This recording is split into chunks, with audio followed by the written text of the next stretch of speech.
Otep à tous, bien-aimés frères et sœurs. Question. Si la France a soutenu Alassane Ouattara pour prendre le pouvoir en 2011, pour faire le coup d'État militaro-institutionnel, tricher aux élections, utiliser Guillaume Soro pour faire les sales besognes. Si c'est la France qui était derrière, comme l'a dit Robert Bourgi, confirmé par le président Laurent Gbagbo, mais qui était derrière Guillaume Soro? Personne n'en parle, on dirait. Personne ne se dit, mais attendez, mais Guillaume Soro... Robert Bourgi a dit que l'élection, là, c'est Laurent Gbagbo qui avait gagné. La France, les États-Unis, toute la communauté internationale, l'ONU, soutenait Alassane Ouattara. Et ils ont décidé que c'est Alassane Ouattara qui doit être le président. C'est exactement ce que je vous ai dit dernièrement dans ma vidéo, en expliquant que, en parlant de la diplomatie parallèle, la démocratie parallèle, les élections parallèles. Pendant que nous organisons nos élections, eux aussi, ils organisent les élections dans le même pays pour diriger ce pays-là. Et eux, leur résultat, c'est que c'est Alassane Ouattara qui gagnait. Donc, ils ont soutenu Alassane Ouattara. Mais qui soutenait Guillaume Soro? Pour qui travaillait Guillaume Soro? Guillaume Soro ne vous a jamais dit ça. Lui, il est maintenant libre là. Il peut parler. Il est au Niger.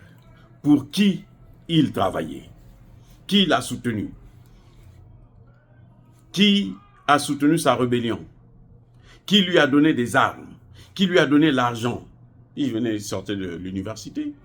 Qui lui a donné de l'argent? Que ceux qui soutiennent Guillaume Soro puissent nous le dire. Au moins, nous, on veut savoir la vérité. On veut savoir.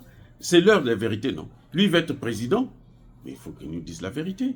Qui l'a soutenu? Comment se fait-il que lui, où est-ce qu'il a pu avoir l'argent pour pouvoir organiser toute cette rébellion? Où est-ce qu'il a formé? Où était sa base arrière? Il doit nous le dire. Nous savons des choses, mais nous voulons que ça sorte de sa bouche. Nous voulons que ça sorte de la bouche de Bourgi. Nous voulons que ça sorte de la bouche de Macron. Comme ça, nous, on va commencer à comprendre un peu ce qui se passe. Les amis,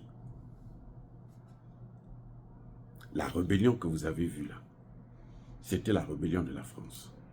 C'était la rébellion de Jacques Chirac et de Nicolas Sarkozy.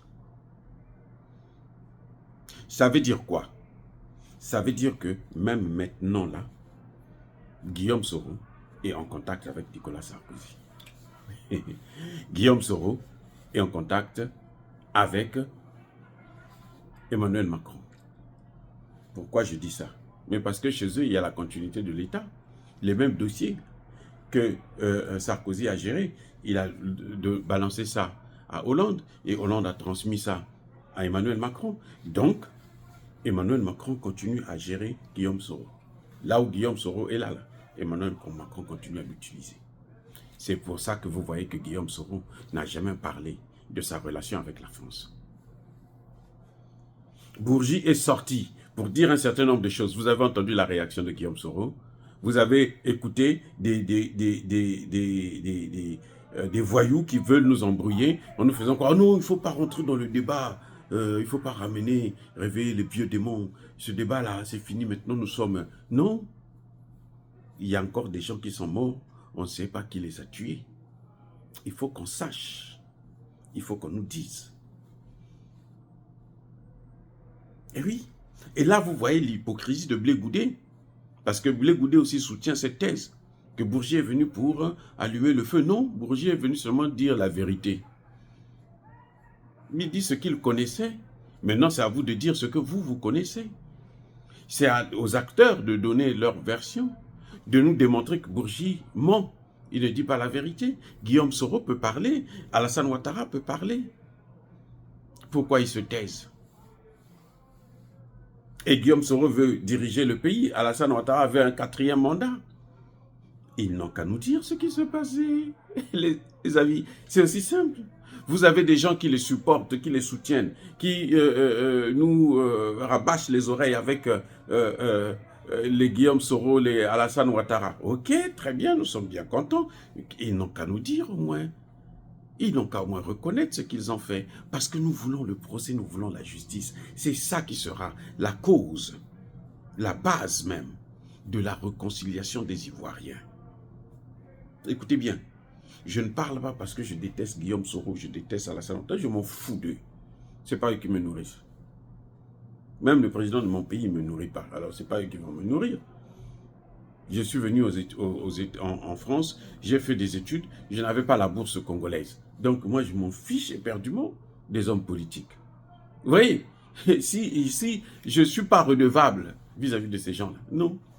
Je suis redevable vis-à-vis de mon père et de ma mère. Paix à leur âme, ils sont partis. Mais sinon, je ne vois pas pourquoi je veux être redevable vis-à-vis de quelqu'un.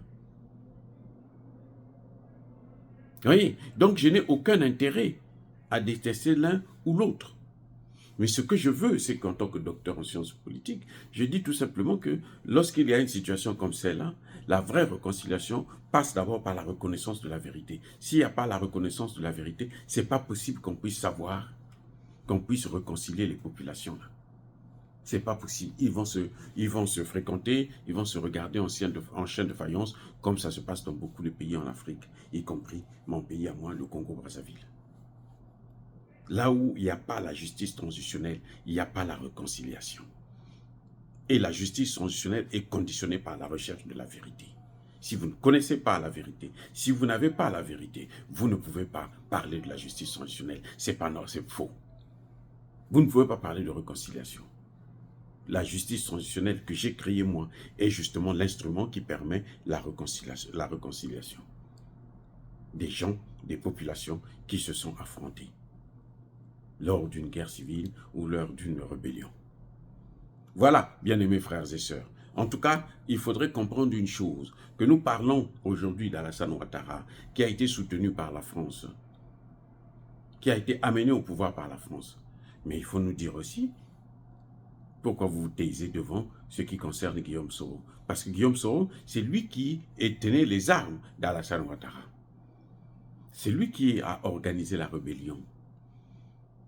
Donc, qui a organisé la rébellion? Qui était derrière cette rébellion? C'est lui qui a pris même la paternité de l'attaque de Laurent Gbagbo, alors que c'est la France qui a attaqué la présidence de la République. Lui, il est venu dire que c'est nous qui avons gagné la guerre. C'est les rebelles qui ont pris le pouvoir. C'est nous qui avons chassé Laurent Gbagbo. Laurent Gbagbo était un dictateur. Et maintenant qu'il parle, qu'il nous dise ce qu'il pense. Maintenant que la vérité est en train de sortir, il croyait que la vérité n'allait pas sortir, ça est en train de sortir maintenant. Il va être président demain, mais il va affronter ça. Il va affronter les parents des victimes. Vaut mieux les affronter maintenant que de les affronter quand il va commencer à postuler pour une candidature. Les amis, le pardon ne se demande pas sans savoir la vérité. Tu ne peux pas venir chez quelqu'un, non, pardonne-moi pour ce que j'ai fait. Non.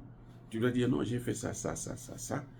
Et je m'étais trompé sur ça. J'ai commis une erreur, je ne sais pas ce qui m'est arrivé. Je te demande pardon. La prochaine fois, je ne ferai plus ça. Mais tu ne viens pas venir, tu viens sur une chaîne et oh, les Ivoiriens, je demande pardon aux Ivoiriens. Non. Nous voulons savoir d'abord qui a tué ces 3000 personnes. Nous voulons savoir comment toi tu as fait pour avoir les armes. Qui t'a aidé, qui t'a financé, qui t'a soutenu, qui t'a encouragé, qui t'a protégé. C'est à partir de là que nous pouvons maintenant élaborer un système pour que nous, on puisse empêcher ça pour nos enfants. Mais si toi, tu caches la vérité, c'est que tu ne veux pas qu'on puisse régler le problème. Oh les amis, soyez bénis, abondamment bénis par le Dieu de Kémite et par nos ancêtres angélisés. Mais que tous ceux qui persécutent le continent africain, le pillent et le déstabilisent, qu'ils soient noirs, blancs, chinois, arabes, juifs, indiens ou qui qu'ils soient punis, maudits, foudroyés, neutralisés, écrasés, effacés par le Dieu de Kémite et par nos ancêtres angélisés. Vive l'Afrique éternelle, j'ai dit et j'assume.